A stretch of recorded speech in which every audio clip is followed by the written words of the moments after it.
pangarap akong binubuo. Ikaw agad ang nakikita ko sa dulo. Sa bawat plano, sa bawat gustong marating, laging may puwang para sa'yo sa bawat aking panaginip. Kapag may magandang balita akong dala, ikaw ang una kong gustong pagsabihan sana. At kapag mabigat ang araw na lumilipas, ikaw ang pahingang hinahanap ng puso kong pagod at wasak. Pero nagbago ang lahat ng tahimik, at isang araw wala ka na sa mga susunod kong sandali.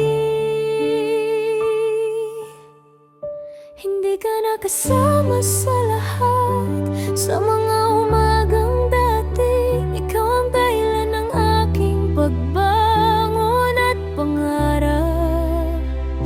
Hindi ka nakasama sa mga kwentong gusto kong buuin, sa mga lugar na pinangarap nating marating.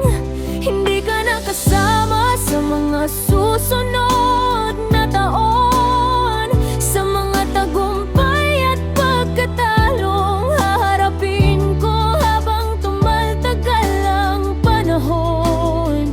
At iyon ang pinakamahirap tanggapin,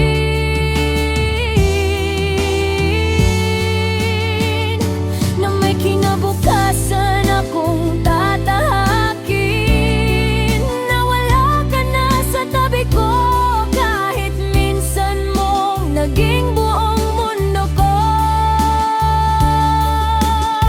May mga araw pa rin kusa kitang naaalala, kapag may nakikita akong bagay na dati nating pinagsaluhan at pinangarap na dalawa. At minsan nahuhuli ko ang sarili kong umiti, bago maalalang alaala ka na lang pala ngayon sa tabi. Unti-unti ko nang natutunang mabuhay, nang hindi hinahanap ang pangalan mo sa bawat araw.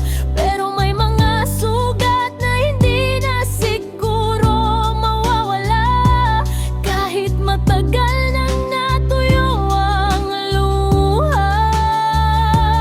Dahil ang pinakamabigat na pagkawala ay yung taong kasama mo sa lahat ng plano noon.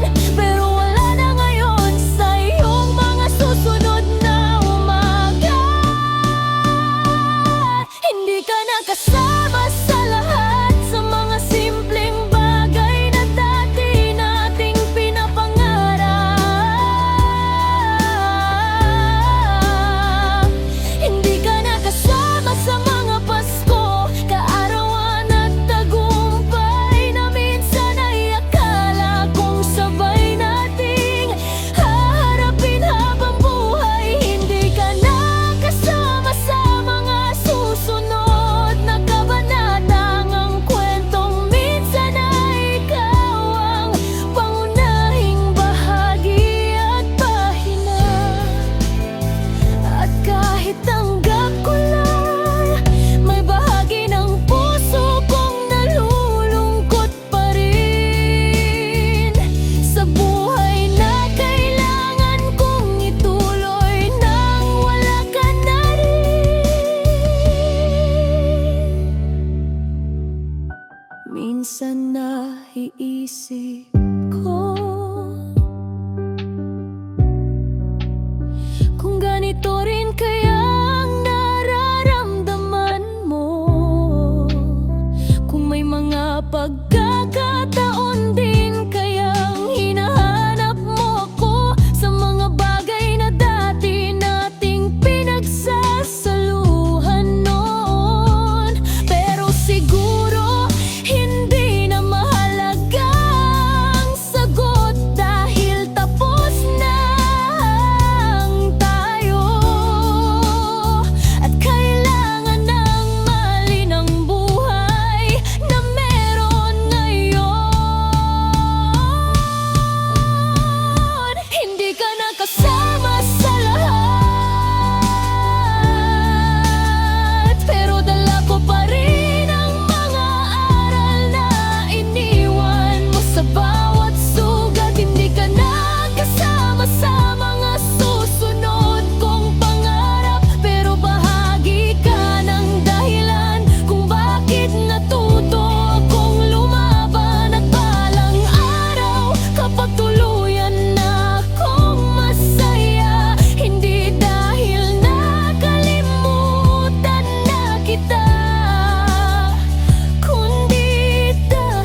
Naging buong mundo mo, pero hindi nakasama hanggang dulo.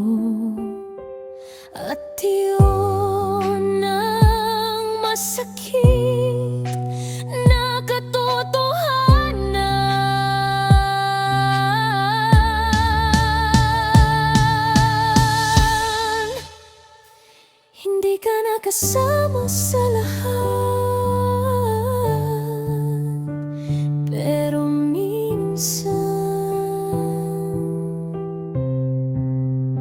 ikaw pa rin ang naaalala ko sa lahat.